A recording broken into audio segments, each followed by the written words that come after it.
He was just buying milk. Hoodie up, head down, wallet in hand. A white cop saw him and laughed. "What, you the janitor?" He shoved him, searched him, mocked him. But within minutes, backup arrived. Not for the cop, for the man he just humiliated. Because that man wasn't a janitor. He was federal.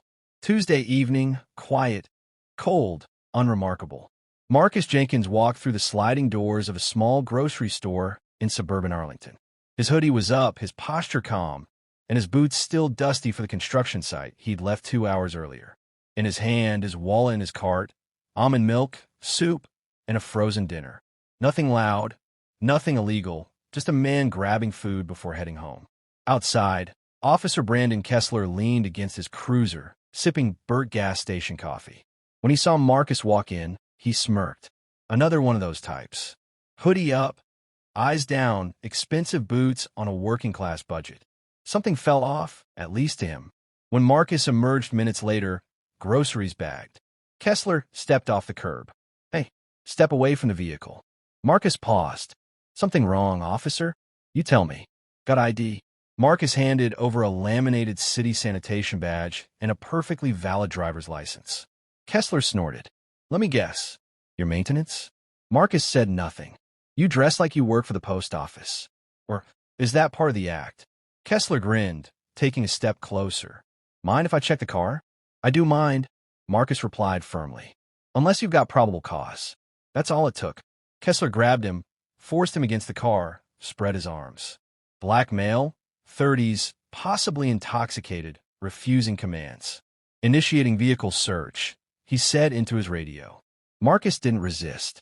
He didn't speak because he knew exactly what he was doing. He'd survived war zones without flinching, sat through surveillance briefings with senators. This wasn't a random Tuesday. This was an operation, and he was the operation. Marcus Jenkins, 36, was a federal agent, former military intelligence, now assigned to the DOJ's Behavioral Audit Division. His mission: investigate excessive force, racial profiling, and civil rights violations in local precincts flagged by the Bureau. This town had made the list. His orders: move quietly, dress humbly, and let them expose themselves. Tonight, one officer had within minutes another cruiser pulled up. Inside, Officer Linda Chan, older, cautious, stepped out. "What's the issue?" "Refusing ID," Kessler barked. "Attitude." Chan looked at Marcus. "You threatening anyone?" "No, ma'am." "He said he was buying groceries," Kessler added sarcastically. Marcus raised an eyebrow. "Would you like to see the receipt?" Kessler waved it off. "Probably fake like the ID." That's when headlights swept across the lot. A black SUV pulled in fast and clean. Out stepped a tall woman in a dark blue pantsuit. Calm, commanding. "Let him go," she said. Kessler turned. "Excuse me, who are you?" She showed her badge. "Supervisory Agent Nia Calderon, FBI." Kessler froze. She turned to Marcus. "Agent Jenkins, are you all right?" He nodded. "Got everything. Audio and visual." Calderon turned back to Kessler. "You just detained a federal officer without cause. You mocked him, escalated without reason. You made racially charged remarks.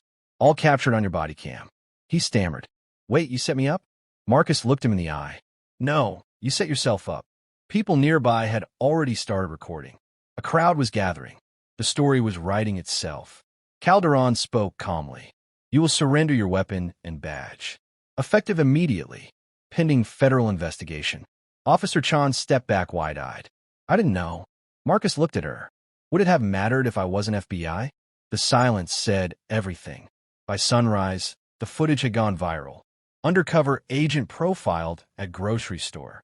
Officer suspended on the spot. Kessler was placed on indefinite leave. Civil rights groups called for precinct-wide audits. But Marcus, he suited up the next day in a different city, in different clothes, with the same goal. Expose those who hide behind the badge because some wear authority like armor. But justice wears patience and sometimes a hoodie. If you believe justice shouldn't depend on a badge to be respected, stand up, like the video, comment "Justice wears a hoodie," and subscribe for more stories where quiet strength exposes abuse.